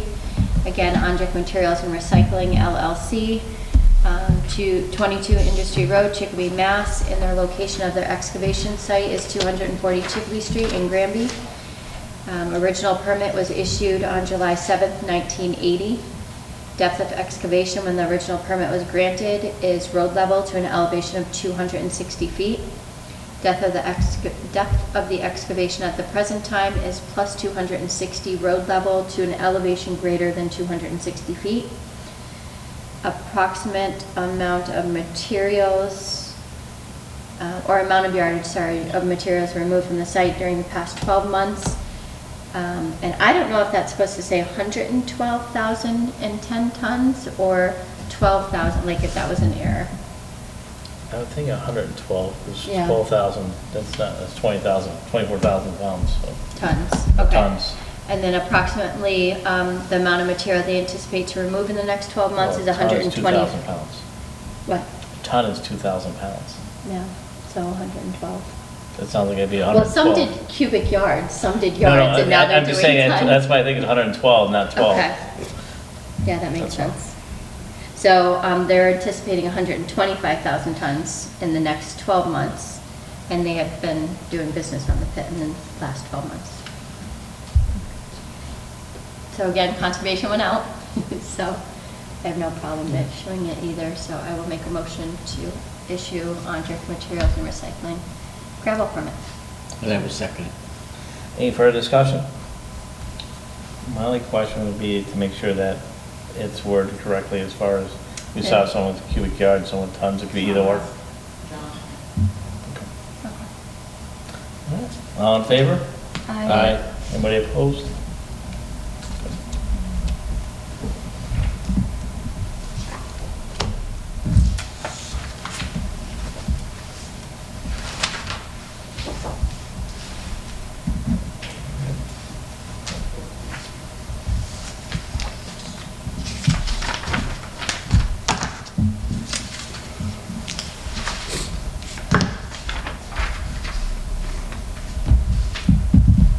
You forgot something.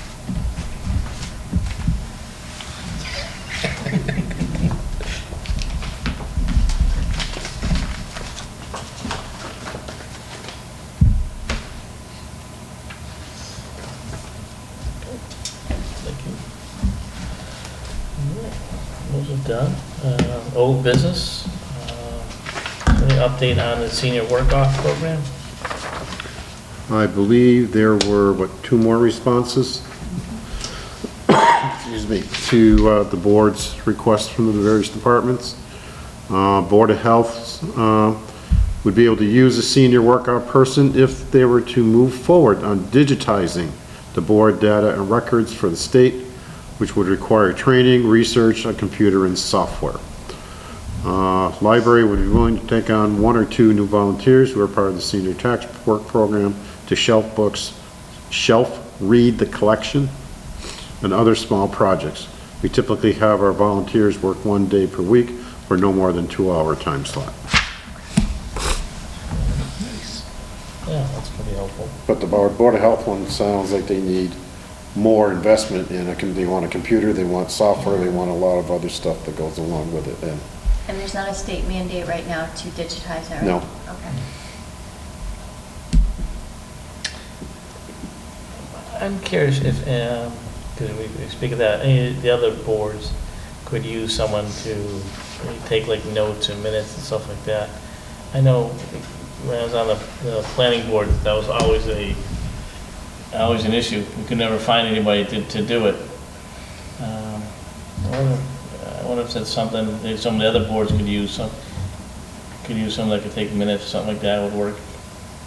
I mean, I remember being on a planning board and even, we even came up with like a paid slot and we couldn't find anybody to do it. So, just a thought process. It just gets a little tricky for a senior workout program to have somebody be able to take comprehensive minutes. That's all I'm saying. You know?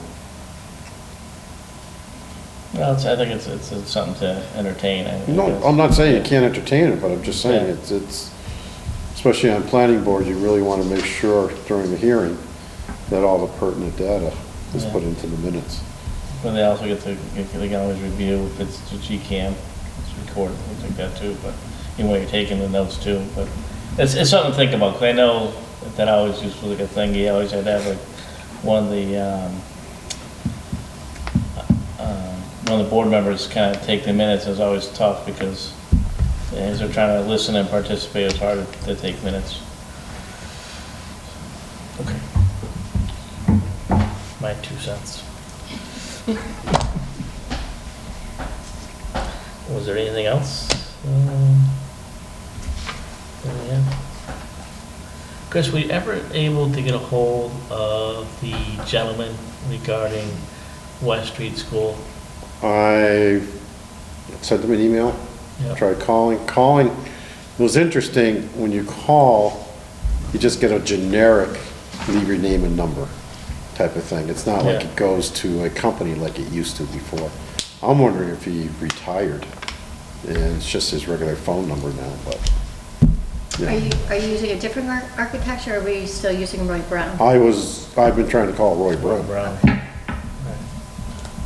I'll see if I can find out anything, if he's, Well, when I went online, the last thing I saw regarding him was 2020. You know, so, all but right, they still list him on as a business, yeah. but I haven't seen anything more current Okay. than 2020. Did Blue Book try calling him, couldn't contact them either? You didn't ask Lou to No, come Lou back. didn't, no, we had I thought he Chris. tried to contact No, somebody. so I'll see. No, Lou had offered to do it. Lou did offer, I wanted Chris to, the board wanted Chris to. Okay, first, yeah. So, and we'll see, because Lou thought he'd be able to get a hold of him, so actually I'll reach out to Lou Berry and ask if he's able, if he would mind reaching out to Roy Brown, see if he can make contact with him, and go from there. If he can, I'd ask that he ask him to reach out to you. So Lou did text me Roy Brown's information, because he heard from the last meeting that you weren't able to get a hold of him. So he texted me the information last night before anticipating this meeting. So I'll send you what I have, if it's the same. If not, we can Okay, try and reach out that way all right. and see if we can get a hold of him for the updated costs, because I know we wanted to possibly put that on the special town meeting too. Yep. All right. And if we could, for our next meeting, just if we have an update from town council in regards to the bylaw. Yep. For Recall. the recall, thank you, to see where, to move forward with that. Also, an update for the Bow and Gun Club. Yeah. Just regards to that. I guess we have to have a conversation with conservation. Well, the law that he was quoting is overseen by the assessor's office. 61B, that's a category granted to get a tax break on the property. Right. And if he's quoting that they violated that law, then do the assessors have to research it and maybe pull that designation? Don't know. So that's something we can reach out to the assessor's office in regards to that. And I would imagine too, if they